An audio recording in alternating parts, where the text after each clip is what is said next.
Welcome to Unit 2.4 practice sheet.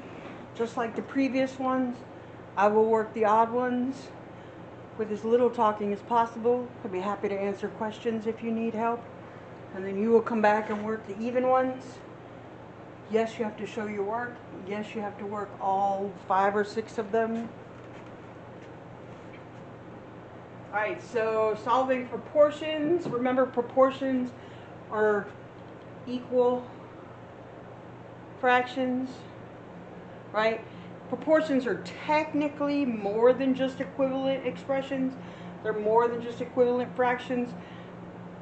They're of equal meaning and value, but that's something we'll dig into later.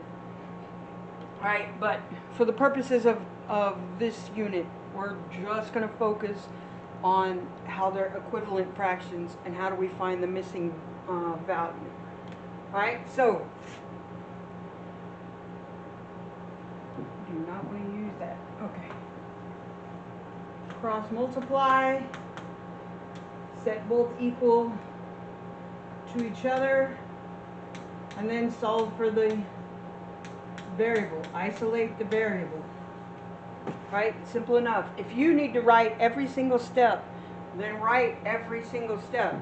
Right? So for example, if I wanted to write every single step, it would be 2 times x is equal to 3 times 12. Right? Cross multiply. 2 times x is 2x. 3 times 4. I wrote 2 because I solved the 2. Not bad. Is 12. Inverse property says you can divide to make this a 1 to cancel out. X is equal to 12 divided by 2, which is 6. Always simplify if you can simplify. If you don't need to write all the steps, don't. But make sure you show the steps you use. Right? Invisible parentheses. Cross multiply. Distribute, which is 2 times n plus 2 times 9, right? Just do this in your head if you can, but if you can't, write it all out. 2n plus 18 equals 28. Subtract 18 from both sides. 2n equals 10. Divide both sides by 2. N equals 5.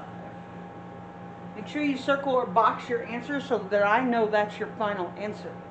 Some teachers won't take it unless you have circled or boxed your answer because they don't know what your final answer is, right?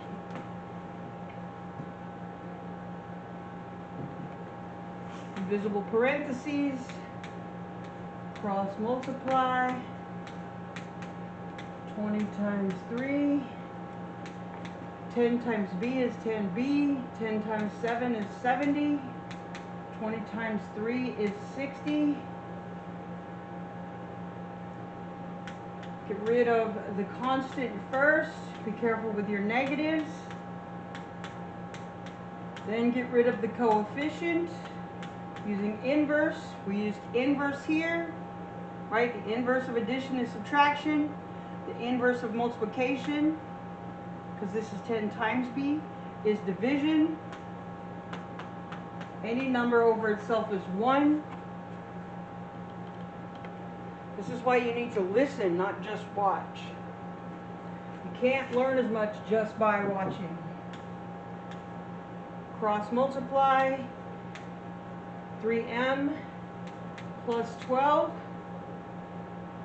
I skipped 2 steps there. If you can do them in your head, great. But you still have to have something here that shows me how you got to your answer. Is equal to 7m. Now we have variables on both sides. Normally I move my variables left. But 1, if I do that, I'm going to end up with a negative. I don't always like negatives. And 2, there's no constant over here.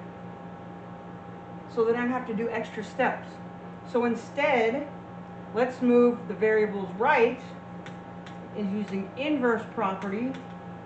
The inverse of positive 3m is negative 3m. Now I have 12 equals 4m. It's a whole lot less steps this time if you go the other way. That's why I say do whichever way makes the most sense. Right? 12 divided by 4 is 3.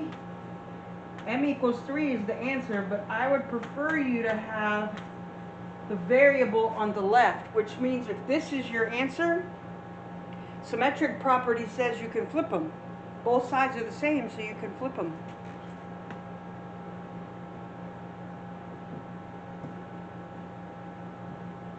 Alright, 2 sets of invisible parentheses. 5x plus 2 is equal to 3x plus 4. Right? 5 times the group x plus 2 is equal to 3 times the group x plus 4. Then we distribute twice. 5x plus 10 equals 3x plus 12. This time I'm going to move the variable left. Inverse property. I have 2x plus 10 equals 12. Inverse property. 2x equals 2. Inverse property. You notice it's all just inverse property again and again and again until you're left with one answer. Inverse property, inverse property, inverse property. There's one more. Yep. Invisible parentheses. When I check your work to see if you followed the steps correctly, I'm going to be looking for these invisible parentheses, and if you don't put them, you're probably going to make mistakes along the way. So go ahead and put them. Alright, 3 times the group p minus 5 is equal to 2 times the group p plus 1. Would it matter if I had gone this way first? No. It doesn't matter where you start. It only matters that you go diagonally.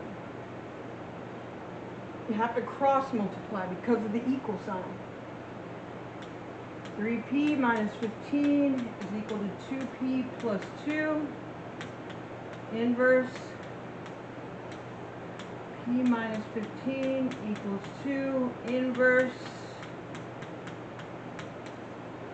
p equals 17. This is why we had to learn the properties. Distributive property, inverse property, answer. Right? You do the evens. When you're ready to check whether or not your evens are correct, go on the quizzes and it'll have the even numbers as questions. And that way, if you get it wrong, you can go back and figure out what you did wrong.